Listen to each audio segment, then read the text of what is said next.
Sir, I don't care how much money you claim to have or what your boarding pass says. This cabin is for first-class passengers only. And you, clearly, are not supposed to be here, snapped Chloe Hastings, the lead flight attendant, her voice sharp enough to slice through the quiet hum of Delta Flight 384. The moment the words left her mouth, the entire first-class cabin turned into a pressure chamber of silent stares, awkward glances, and half-frozen expressions. A businessman halfway through his mimosa paused. Another lowered his newspaper with narrowed eyes. Row 3 leaned forward just slightly. Some were stunned. Others nodded in quiet agreement. The target of her public scolding, a black man in his 40s, dressed in a tailored navy blue suit, didn't say a word. He sat still in seat 2A, eyes steady, hands folded, no signs of aggression, no raised voice, nothing to justify the humiliation. And yet, here he was, being treated like a trespasser in a space he paid to occupy. But before we get into what happened next, where are you watching from? Drop a comment below, and if this story moves you, with anger, pride, or even curiosity, like, subscribe, and hit the bell so you don't miss what's coming next. Now, let's go back to the beginning. It was a clear Thursday morning in Atlanta. Terminal B was busy but orderly. Delta was moving flights like clockwork. At Gate B5, passengers began boarding Flight 384 to New York. Among them was Nathaniel Brooks, 47 years old. He wasn't the kind of man who made an entrance. He didn't wear flashy brands or draw attention with assistance or carry on chaos. No. Nathaniel moved with quiet confidence. Navy suit, crisp white shirt, leather briefcase in hand, no jewelry except for a wedding band and a simple watch. He gave the gate agent a soft, "Good morning," scanned his ticket, and made his way down the jet bridge. Nathaniel had been flying for more than 20 years, domestically, internationally, commercial, private. He knew how this worked. Today's trip was important. He was headed to a closed-door meeting with executives in Manhattan about a $1.6 billion strategic acquisition, a majority stake in an airline holding group that happened to own a significant share of Delta. The irony? He wasn't just a passenger. He was potentially their future owner. But Nathaniel wasn't one to use power as a shield. He wanted to see how he'd be treated on a normal flight, dressed plainly, traveling alone, without sending advance notice. It wasn't a test for them, but maybe it should have been.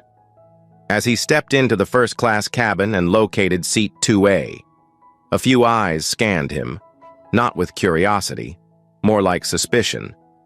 He gave a polite nod to the elderly woman in 1B, stored his bag in the overhead bin, and took his seat.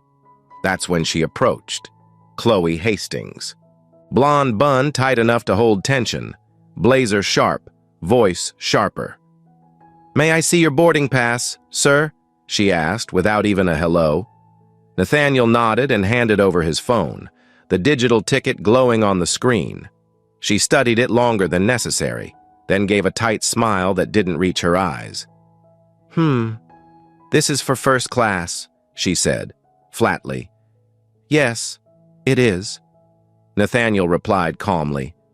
"Seat 2A. "Just one moment," she said, already walking away before he could respond. Nathaniel watched her retreat down the aisle, then turned to look out the window, unfazed. He'd seen this before, too many times. 2 rows back, a white man in his 50s wearing a gold watch leaned toward the aisle. His name was Bradley Kent, and his voice dripped with condescension. "Guess first class is getting more inclusive," he muttered with a smirk. The woman beside him shifted uncomfortably. Nathaniel didn't look his way. He didn't need to. Chloe returned a minute later, now with a younger flight attendant trailing behind her, Lisa Tran, by the name tag.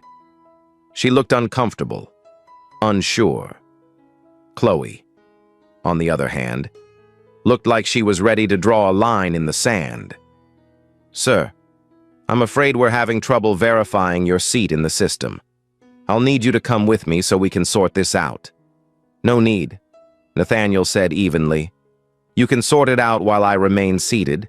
My ticket is paid, confirmed, and accurate." Chloe's voice hardened.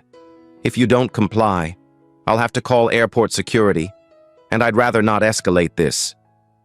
That's when it all shifted. Nathaniel didn't raise his voice. He didn't threaten anyone. Instead, he calmly reached into his inside jacket pocket, pulled out his phone, and placed a call. "Camille," he said, "I'm at gate B5, flight 384. Bring the file. You know which one." He ended the call without another word. No anger, just precision. Chloe blinked. "Excuse me, who was that?" "My assistant," Nathaniel said. "She'll be here shortly." "That's not necessary," Chloe said quickly, her confidence flickering just for a moment. But it was too late. The mood had changed. A few passengers were now filming openly. Others looked away in shame. And Nathaniel Brooks? He remained seated, calm, grounded, and waiting. Because some battles don't need shouting, just presence. And this one had just begun. The silence in first class wasn't quiet anymore. It was loud, thick with tension, like a thunderstorm building behind every stair.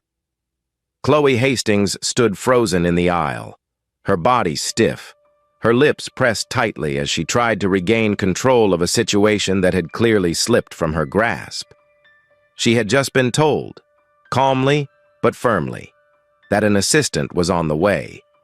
And that one sentence from the man in 2A, "She'll be here shortly," carried more weight than any of the policy scripts she'd memorized during training. But Chloe wasn't ready to fold. Not yet. "Sir," she said again, voice still sharp but now laced with nerves. "This delay is going to hold up the entire flight. We need you to step out so we can clear this up with the gate agent." Nathaniel Brooks didn't budge. He sat in perfect stillness, a quiet mountain in a storm of small, brittle voices. "I paid for this seat," he said evenly. "I arrived early. I boarded without issue. If there's a problem, it's not with me. It's with your assumptions." There was no anger in his voice, just clarity, across the aisle. Bradley Kent let out a dry laugh and shook his head, clearly amused by the drama. "If I pulled a stunt like this, I'd be on a no-fly list by now," he mumbled. Chloe didn't correct him. She didn't say anything to him at all. She just hovered near Nathaniel, trying to decide whether to escalate or back off. But before she could make that call, a passenger in row 3, Renee Collins, a journalist for a progressive publication, pressed record on her phone and began quietly filming. Her lens captured everything: the body language, the refusal to look Nathaniel in the eye, the unease spreading through the cabin. Chloe noticed the phone but said nothing. Her priority was control. Optics could wait. "Let me speak to your supervisor," Nathaniel said calmly. Chloe hesitated, her fingers tightening around the edge of her tablet. "The cabin is my responsibility, sir." "Then make a responsible decision," he replied, turning to face her now. "Or let someone else do it." Chloe's jaw clenched, but before she could respond, Nathaniel's phone buzzed in his hand. He glanced at the screen. One text. "Arrived at gate B5. On my way." He set the phone down on the tray table and leaned back into the seat, the way someone does when they know they're not going anywhere. The air in the cabin grew heavier. Even the hum of the engines seemed quieter than usual. And just for a moment, Nathaniel drifted, not away from the moment, but into it. His eyes softened, not with weakness, but with memory. He was 21 the first time he'd boarded a plane. He wasn't wearing a suit then. He was wearing a second-hand dress shirt, 2 sizes too big, and shoes with soles so thin he could feel the airport tiles beneath them. He'd been flying to New Jersey for a scholarship interview, one that would determine whether he'd get to leave behind a life of sleeping in his car and working double shifts at a gas station just to eat. He remembered the look the flight attendant gave him back then, too. Half pity, half suspicion. He remembered being asked if he was in the wrong seat. And the seat was right. But the assumption was always the same. You don't belong here. That was over 25 years ago. And yet, here he was again. Same flight path, same uniform, same assumption, a different seat, but the same judgment. He blinked once, grounding himself back into the present. "Sir," Lisa, the younger attendant, said softly as she stepped closer. "Would you like some water?" Her voice was different, gentler, sincere. Nathaniel looked up at her. Her eyes flicked nervously toward Chloe, who was still standing a few feet away, arms crossed. "Thank you," Nathaniel said with a small nod. "Yes, I would." Lisa turned, grateful for a reason to move. Chloe snapped quietly. "That's not procedure." "Neither is this," Lisa murmured, and continued to the galley. Chloe's eyes narrowed. That crack in her control was growing, and for the first time, passengers began shifting in their seats, not just from discomfort, but curiosity. First class wasn't just watching, it was waiting. They'd all seen arguments on planes before, but this wasn't a shouting match. This was something else. Quiet, controlled, unsettling. Bradley Kent pulled out his phone, pretending to check email, but he was recording too. He wanted to capture whatever lesson this man in 2A was about to learn. He still thought the ending belonged to him. At that exact moment, the flight deck door cracked open, and Captain Dennis Clark stepped out. Early 60s, gray at the temples, calm demeanor. He surveyed the cabin quickly, sensing the tension. "Everything all right here?" he asked.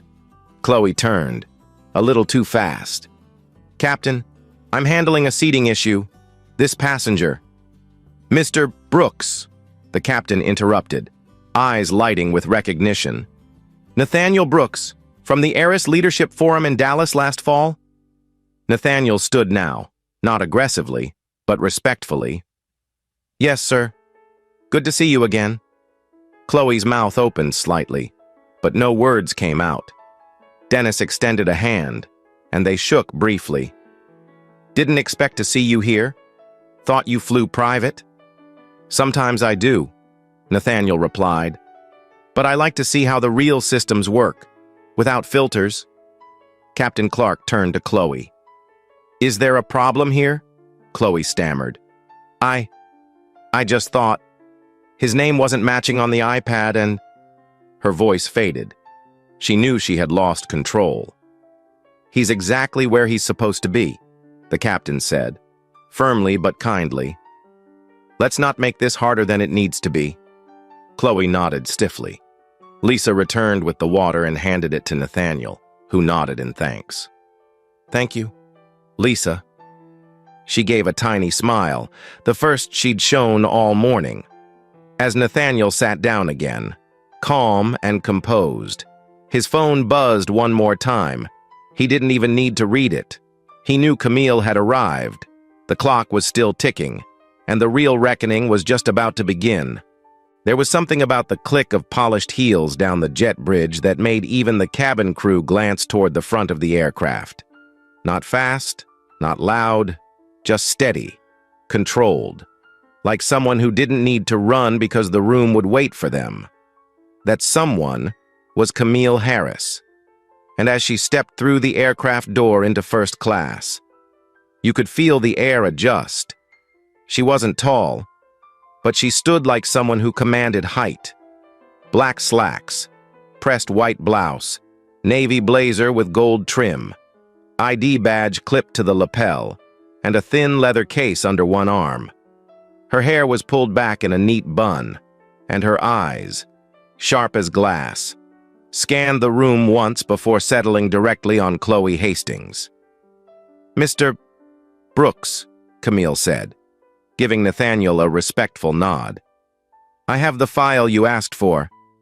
Chloe blinked, then instinctively stepped between Camille and Nathaniel as if trying to preserve whatever control she still imagined she had. Excuse me, ma'am. This is a secure cabin. You can't just walk in here without authorization. Camille raised one brow and calmly flipped open her ID badge.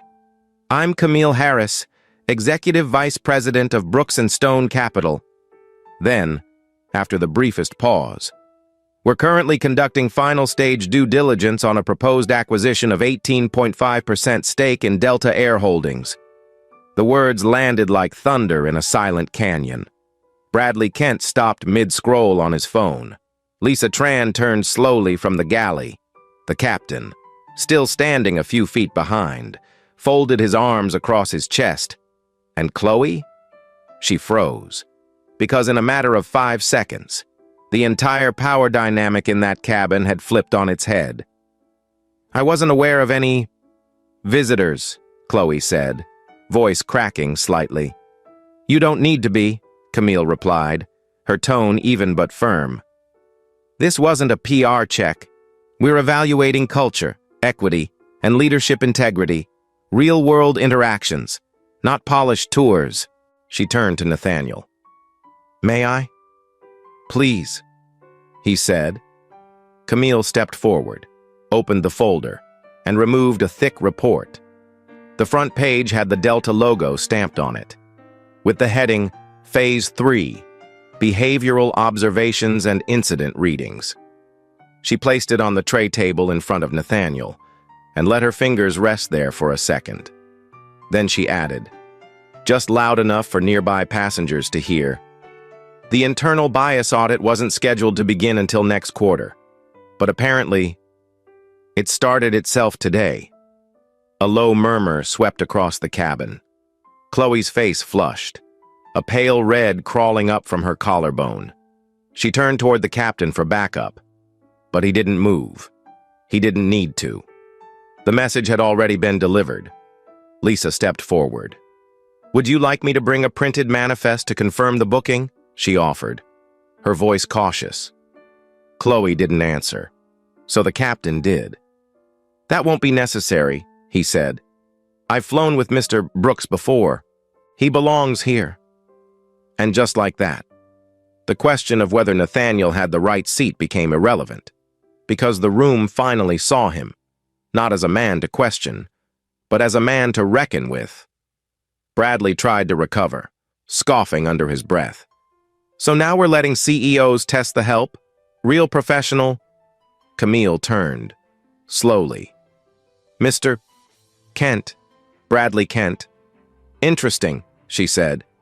You submitted a funding proposal to our New York office in 2019, declined due to ethics red flags. Internal memo said your project lacked transparency. Bradley went silent. Camille didn't flinch. She looked around the cabin. Let's be very clear. Mr. Brooks didn't test anyone today.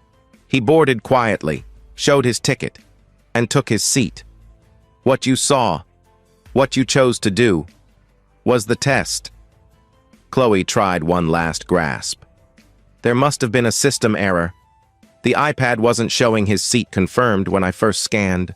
No, Nathaniel said for the first time since Camille arrived. You didn't see an error. You saw me, and you made a decision, one that had nothing to do with policy. That line didn't come from a place of anger. It came from truth, pure and plain. And truth doesn't shout. It settles. In the silence that followed, something subtle shifted in the cabin.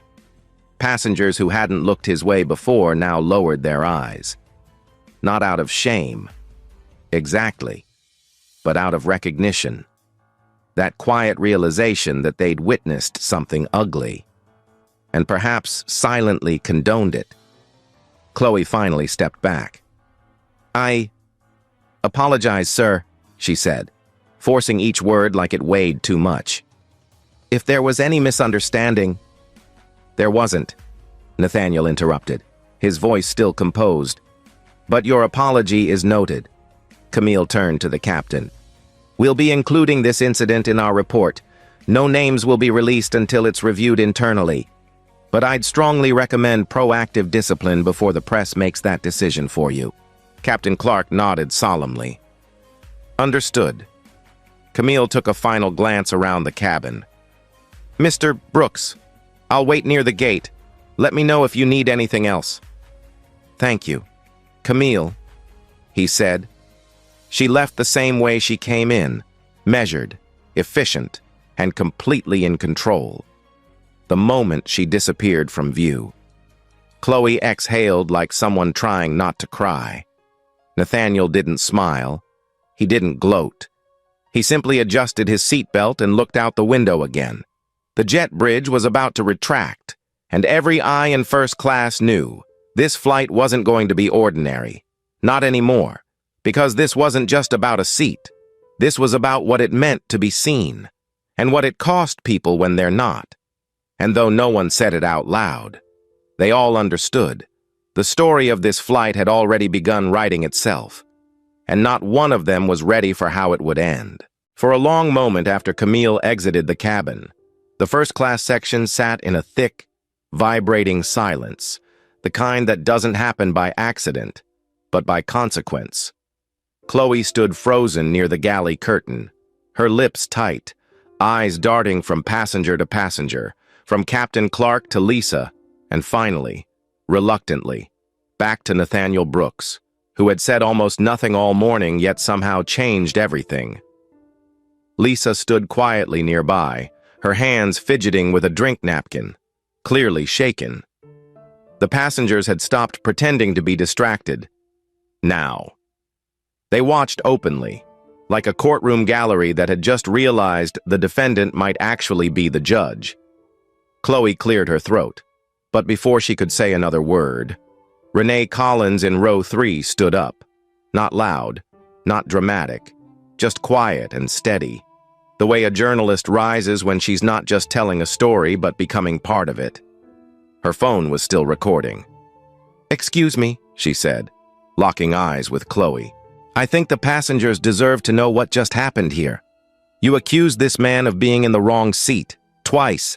You tried to remove him from the plane, and now that you've been corrected, we're expected to act like it never happened?" Chloe opened her mouth, but Renee kept going. "I've been filming since you called security. Every word, every reaction. And when this flight lands, I'll be filing a formal report with the airline, with the FAA, and with my readers. And I have a lot of readers." She held up the phone, still capturing everything. Bradley Kent scoffed. "Oh, great. Another internet activist with a camera."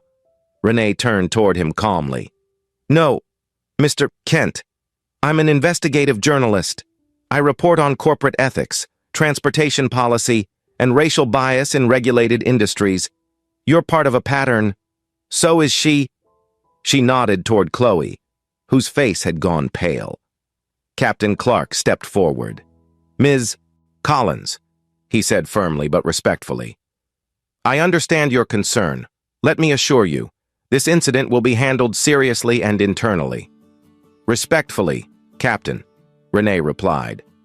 "Internal policies are exactly why people like Mr. Brooks keep ending up in situations like this. It's always internal, always behind closed doors, until someone shows the world what happens in broad daylight." Her voice didn't shake. It didn't waver. It just stood. Nathaniel looked over at her and gave the smallest nod of gratitude. Quiet, almost imperceptible.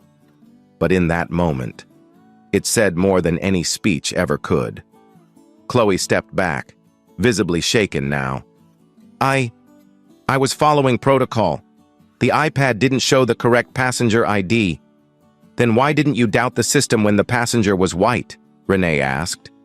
Why did the only person you questioned, the only person you tried to remove, happen to be the black man in a suit who said nothing, did nothing, and followed every rule? The cabin stirred. Passengers murmured. A woman in row 1 whispered to her husband. A man in 4C lowered his phone, visibly uncomfortable. For the first time, Chloe looked like she wanted to disappear. Captain Clark gently put a hand on her shoulder. "Chloe," he said softly, "why don't you step into the galley for a moment?" She obeyed without speaking, just slipped through the curtain and vanished. Lisa stepped in quietly and began offering bottled water to the front rows. "Mr. Brooks," she said gently, "can I get you anything?" "No, thank you," Nathaniel replied, "but I appreciate your tone." She nodded and moved down the aisle, cheeks flushed but purposeful. Meanwhile, Renee sat back down and began uploading the video. The title wrote itself: "Black CEO Harassed in First Class. Watch what happens next." Within seconds, the upload bar was crawling forward. She posted it to her professional account, tagged the airline, and used hashtags like First Class Bias, Flight 384, and Delta Gate B5. She knew exactly what she was doing, and so did Nathaniel. He didn't ask her to post it. He never raised his voice, never demanded justice. But this moment, this quiet resistance, was no longer confined to the walls of the plane. It was moving. It was going somewhere. "Across the aisle," Bradley muttered. "This is ridiculous. I pay to avoid this kind of drama, not sit front row for it." Nathaniel turned to face him for the first time. "What kind of drama, exactly?" he asked calmly. "The kind where a man quietly boards a flight and sits in the seat he paid for?" Bradley sneered. "The kind where people pull the race card every time someone asks them a question?" "No one pulled anything," Nathaniel replied. "But I've been asked the same question in boardrooms, banks, hotel lobbies, and now 35,000 feet in the air. And the answer never seems to matter." The cabin grew still again. No one defended Bradley. Even he realized he'd gone too far. He looked away. Nathaniel leaned back in his seat and looked toward the window, eyes half closed, not in anger, but reflection. It wasn't about winning. It was about being seen. And after decades of moving through rooms where he had to prove his right to be there, he was tired, but never empty. Camille texted, "Video already past 100K views. Newsroom pinged me. Want to respond?" Nathaniel typed back, "Not yet. Let it breathe." Meanwhile, in the crew area, Chloe sat with her hands clasped, her head set on the floor. The quiet buzz of a reprimand awaited. The captain didn't scold her. He didn't need to. She'd watched her credibility evaporate in real time, and the worst part? She knew she'd caused it. Lisa approached quietly and set a small plastic cup of water beside her. "They'll probably suspend me," Chloe whispered. Lisa didn't answer. She just looked toward the curtain and said, "Maybe next time. Listen before you lead." Back in row 2, Nathaniel reached into his briefcase and pulled out a small journal. No branding, just leather. He opened it, scribbled something on a clean page, then closed it again. Across from him, the mood had shifted. He wasn't the man they questioned anymore. He was the one they were now trying to learn from. And it wasn't over yet. The wheels were still on the ground, but this story was already airborne. The cabin lights had dimmed slightly, but no one was sleeping, no one reading, and no one pretending anymore. Because whatever flight they thought they were boarding that morning had turned into something else entirely. It wasn't turbulence from the sky, but from inside the cabin, from everything being reshaped in real time. Camille stood again, this time not just as a quiet executive, but as a clear authority figure.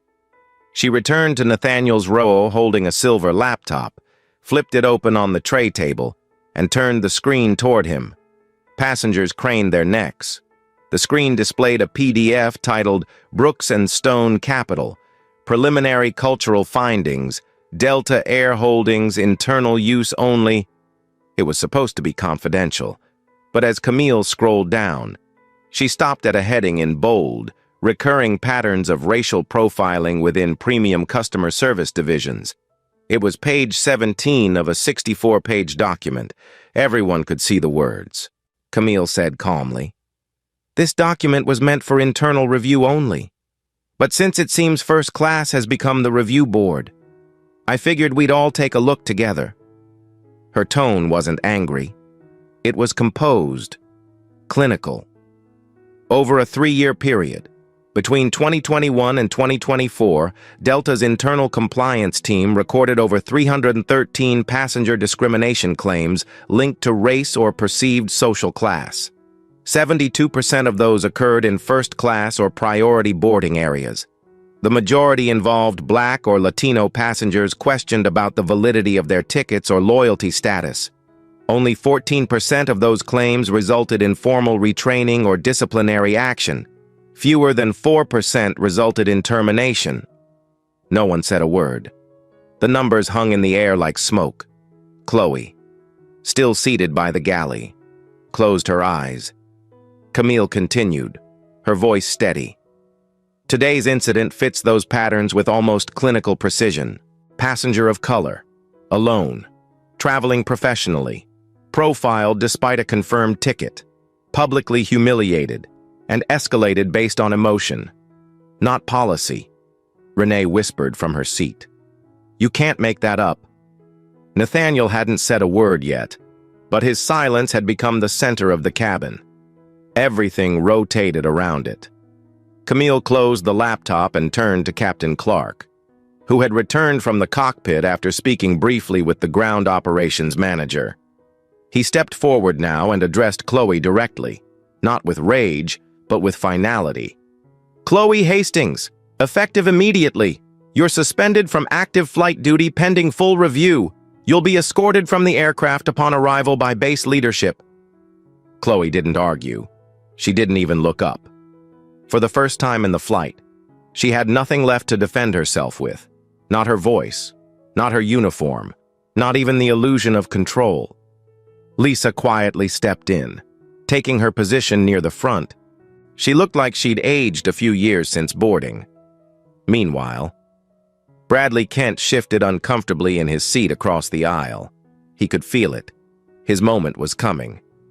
Camille didn't let him wait long. She turned toward him and said, Mr. Kent, we've also pulled your name from our investor proposal records. He looked confused, then defensive. What does that have to do with anything? Camille explained without blinking. In 2019, you submitted a commercial real estate development plan to our office in Manhattan. It was flagged for unethical zoning tactics and manipulation of contract language involving minority tenants. You were blacklisted from future funding rounds. The cabin went dead silent. Bradley sank further into his seat. That's private information, he muttered. Not anymore, Renee said from 2 rows back. Welcome to transparency. Nathaniel finally spoke. Not to attack, not to gloat, but to deliver the line that everyone would remember. You see, the thing about first class isn't the seat, he said, voice calm, full. It's the assumption, who you assume belongs here, and who you assume doesn't. He paused. You didn't see me. You saw what you expected me to be. And when the truth didn't match that expectation, you tried to erase it. A hush fell again. But this time it wasn't shame. It was clarity. He continued. There was a time I would have gotten off this plane. I would have apologized for making people uncomfortable just by existing. But I've spent my life proving my presence doesn't require anyone's permission. And today, I stayed in my seat. Not because I needed to, but because somebody else watching needs to know they can, at that moment. Renee's phone buzzed. She glanced down.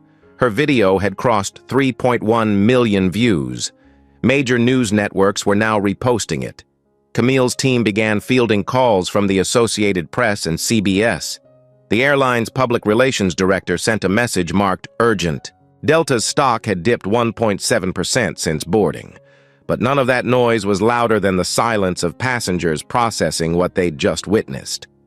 An older white woman in 1C, who had said nothing all flight, turned and softly said, I'm sorry for how they treated you. Nathaniel nodded, kind but firm. Thank you. But don't apologize for them. Just help change it.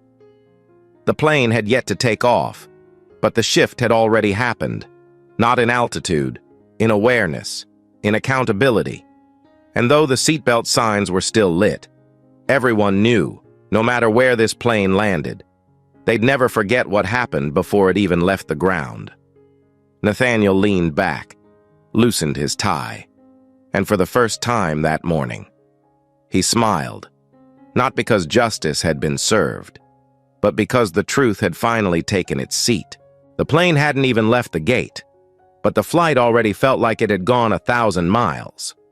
After Nathaniel's words, spoken not in anger, but in quiet strength, the cabin had sunk into the kind of stillness that only comes after something important has been said. You could hear the rumble of bags being stowed farther back in the aircraft, but up front, no one moved, no one spoke. Even the buzz of devices felt too loud. Nathaniel sat quietly, his hands resting on the closed folder in front of him, the one marked with the future of a multi-billion-dollar deal that no longer felt theoretical. Across from him, Bradley Kent pretended to scroll through emails, but his hands were shaking. The man had run commercial real estate deals for years, but now he looked like someone who'd been found out, not just by Nathaniel or Camille, but by every single person within earshot who now saw him differently. Lisa Tran stood silently near the galley, eyes glancing toward Chloe every few seconds, as if still asking herself whether she could have changed the course of this entire day if she'd spoken sooner. And then, after what felt like an entire chapter turning, Lisa did something no one expected. She stepped forward. Her voice was soft but certain. "Mr. Brooks," she said, hands clasped in front of her. "May I speak with you?" Nathaniel turned, not suspicious, just curious. "Of course. I want to say something, not just to you, but to everyone here. Because I didn't speak up when I should have, and I don't want to leave this flight knowing I stood on the wrong side of something so clear." All eyes turned toward her. Lisa inhaled slowly. "I've been a flight attendant for 5 years. I joined during the pandemic, when travel was chaotic and short-staffed and people were scared. And ever since then, I've been told over and over to follow protocol, avoid conflict, and defer to the lead. That's what I did this morning. But somewhere in that, I forgot how to be human first." Her voice trembled, but she didn't stop. "What happened to you wasn't just uncomfortable. It was unfair, and I knew it. And I said nothing. And that's on me." Nathaniel studied her, no emotion on his face, just silence, the kind that invites truth. Lisa turned slightly toward the passengers. "And to everyone else, you were watching. We all were. But watching isn't the same as witnessing, and witnessing doesn't mean anything if we don't respond. I just wanted to say I'm sorry, and I promise to be better next time." She bowed her head briefly, then returned to her position. Camille glanced over at Nathaniel, who gave a faint nod, and that was all that needed to be said. Meanwhile, in the jump seat near the galley, Chloe Hastings stared straight ahead, her face, once guarded, now looked blank, like someone realizing that the thing unraveling wasn't just her job, but the version of herself she'd been clinging to. She didn't speak. She didn't move. She just sat there, replaying it all behind her eyes, the way she'd dismissed him, the look on passengers' faces, the moment Camille read the report in front of her, the sound of her own voice, now echoing in her memory with something closer to shame. For a long time, Chloe had believed she was the kind of person who followed rules, enforced structure, kept order. But today, for the first time, she saw what happened when you confuse compliance with character. A few seats up, the older woman in 1C, the one who'd offered an apology earlier. rose from her seat and walked slowly back toward Nathaniel. She didn't interrupt. She didn't ask. She just reached into her purse, pulled out a small card with soft gold lettering, and placed it gently on his tray table. "I run a national civics education nonprofit," she said kindly. "We're launching a program on dignity and leadership next year.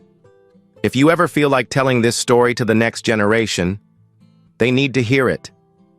Nathaniel looked down at the card. Then he looked up. "You don't need me to tell it," he said. "You just need to make sure they learn how to listen."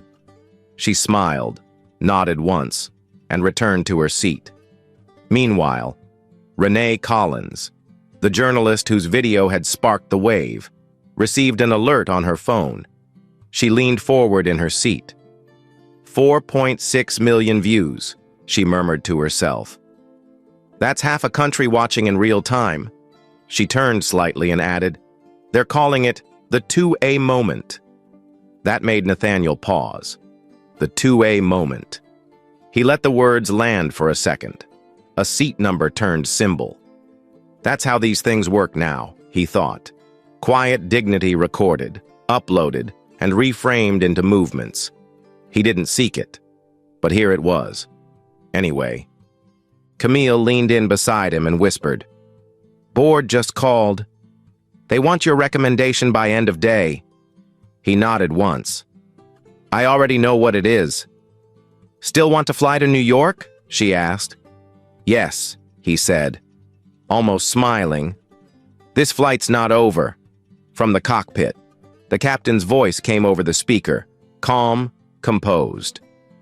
"Ladies and gentlemen, we're just waiting for final clearance from the ground crew. We'll be pushing back shortly." And then, as if nothing had happened, the cabin returned to its rhythm. Bags stowed, belts buckled, hands folded in laps. But everyone on board knew better, because something had happened. Something real. Something they'd carry with them long after landing. And as the aircraft began to move away from the gate, Nathaniel Brooks closed his eyes. Not to sleep, but to remember the moment when staying seated meant more than taking off. It meant rising.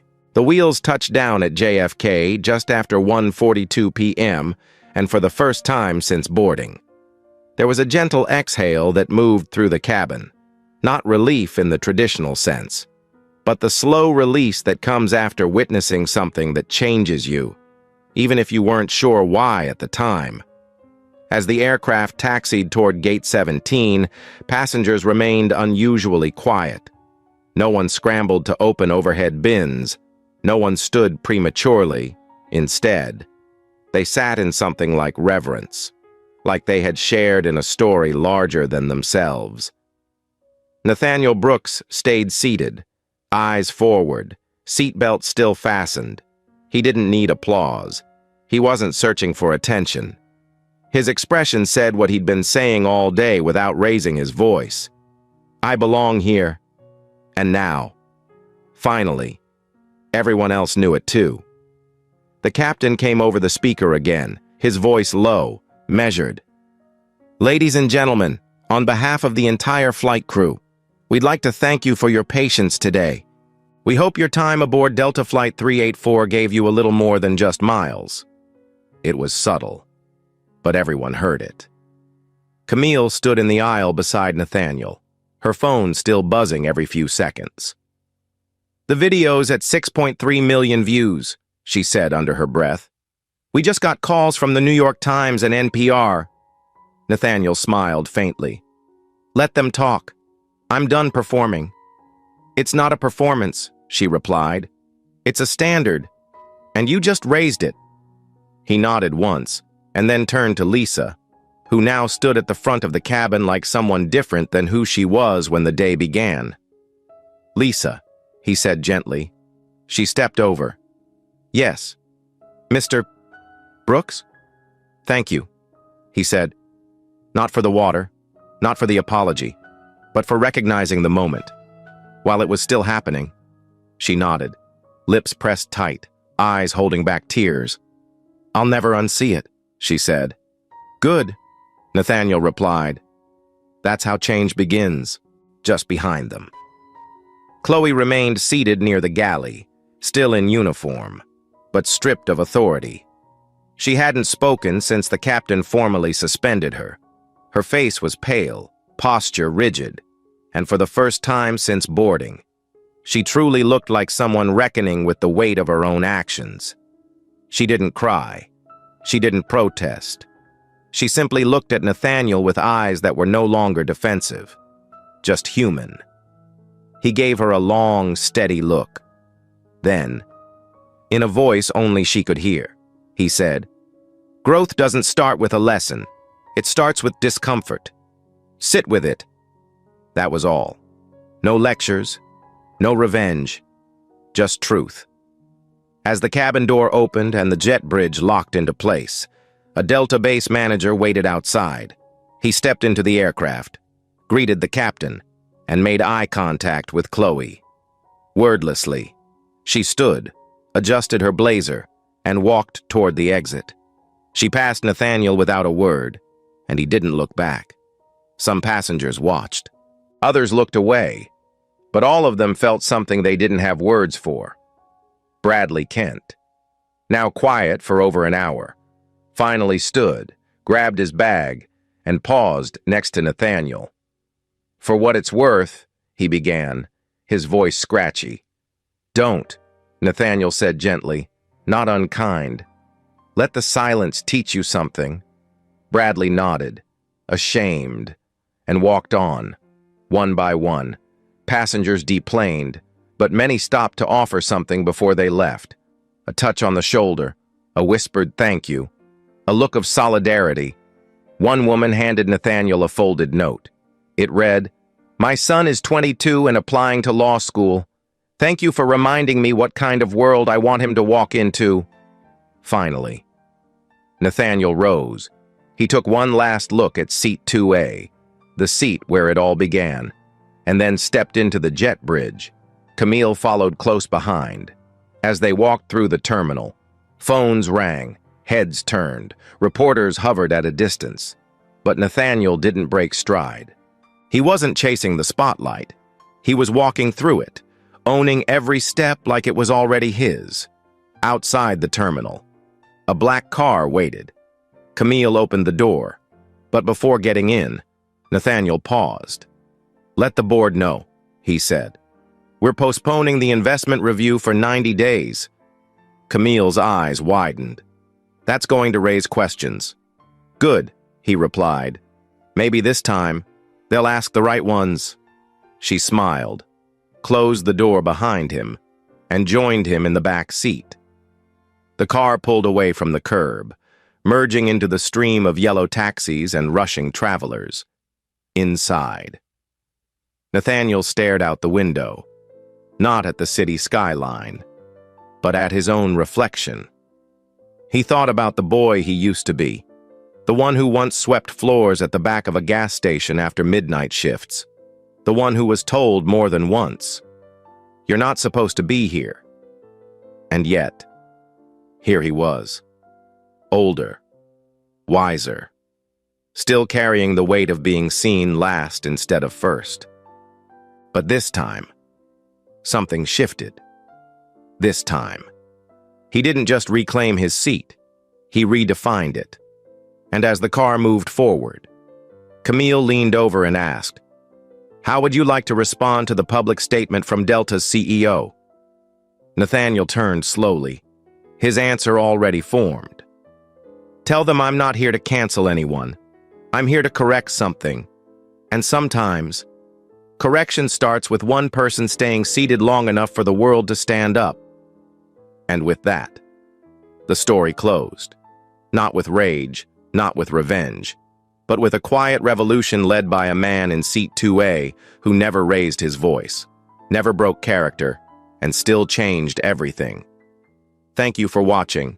If this story spoke to you, please like, subscribe, and share your thoughts below. Sometimes, real change starts with one person choosing to stay seated.